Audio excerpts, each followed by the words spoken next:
friends, I'm Kushal Talwar and you're watching Digiton। और Honda ने amaze को आज ऑफिशियली लॉन्च कर दिया है। इसका जो स्टार्टिंग प्राइस रखा गया है वो 5.59 lakhs रखा गया है एक्स शोरूम। और ये जो गाड़ी है 2018 के दिल्ली में हुए ऑटो एक्सपो में दिखाई गई थी, तभी से सभी लोगों की इस पे नज़र थी क्योंकि इसको बहुत ही ज़्यादा अट्रैक्टिव कर दिया गया है। इसके अंदर स्पेस जो है वो भी पहले से थोड़ा ज़्यादा मिलता है, फीचर्स इसके अंदर काफ़ी अच्छे ऐड किए गए हैं। तो मतलब इसको कहीं ना कहीं एक परफेक्ट कार बनाने की सारी जो भी कहीं कमियां थी वो सब इसके अंदर फिट कर दी गई हैं। और सबसे बड़ी बात ये कि अब ये लगती भी पहले से ज़्यादा ऊपर की गाड़ी है, एक ये प्रीमियम सेगमेंट की गाड़ी लगती है। तो पहले से सुंदर इसको बना दिया गया है, ऑटोमेटिक में भी ये अवेलेबल है, कुछ फीचर्स भी इसमें बढ़ाए गए हैं। पर बात करें हम इंजन की तो वो पहले जैसा ही रखा गया है। इसमें अभी भी 1.2 लीटर का पेट्रोल इंजन और 1.5 लीटर का डीजल इंजन आपको मिलेगा।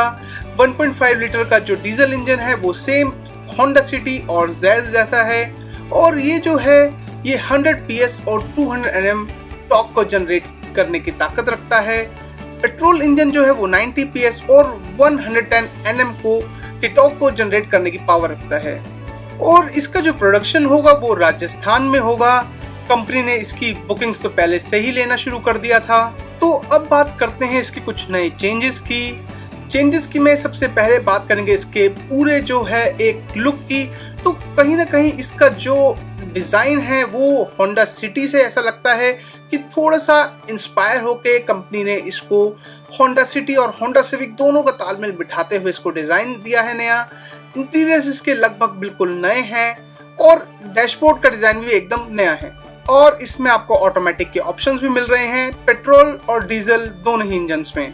इसके अलावा इंटीरियर जो है वो बिल्कुल नया होने के साथ साथ काफ़ी स्पेशियस भी लगता है, और जो इसका डैशबोर्ड का डिज़ाइन है वो भी बिल्कुल नए होने के साथ साथ एक क्लीन लुक वाला जो फिनिशिंग है उसकी वो बहुत ही अच्छी इसमें दी गई है। और होंडा का ऐसा भी मानना है कि ये जो होंडा अमेज का ये लॉन्च हुआ है आज, इससे कंपनी को काफ़ी फ़ायदा पहुंचने वाला है इसकी सेल्स के इंक्रीमेंट में।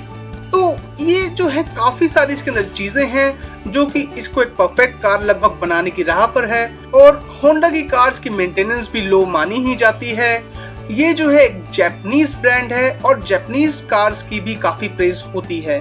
तो अगर आप कोई नई गाड़ी खरीदना चाह रहे थे और इस तरह की कार्स आपको पसंद हैं तो ये हम बिल्कुल आपको रिकमेंड करने वाले हैं, क्योंकि ये जो कार है इसमें आपको लगभग सारी चीज़ें ही मिल रही हैं। तो दोस्तों, इसके सिवा भी अगर आप हमसे कुछ पूछना चाहते हैं या आपकी कोई क्वेरी है इस कार के रिगार्डिंग, तो आप हमें वो कमेंट सेक्शन में लिख के भेज सकते हैं। हम पूरी कोशिश करेंगे जल्दी से जल्दी उसका जवाब देने की। और मैं एक बार फिर याद दिलाना चाहूँगा कि अगर आपने हमारा चैनल अभी तक सब्सक्राइब नहीं किया है तो उसको सब्सक्राइब कर लें, ताकि इसी तरह की लेटेस्ट न्यूज़ आपको टाइम टू टाइम मिलती रहें। अब मैं उम्मीद करता हूँ कि आपका दिन शुभ रहे। हम जल्द ही मिलेंगे नई इन्फॉर्मेशन, नई वीडियो के साथ। Have a good day.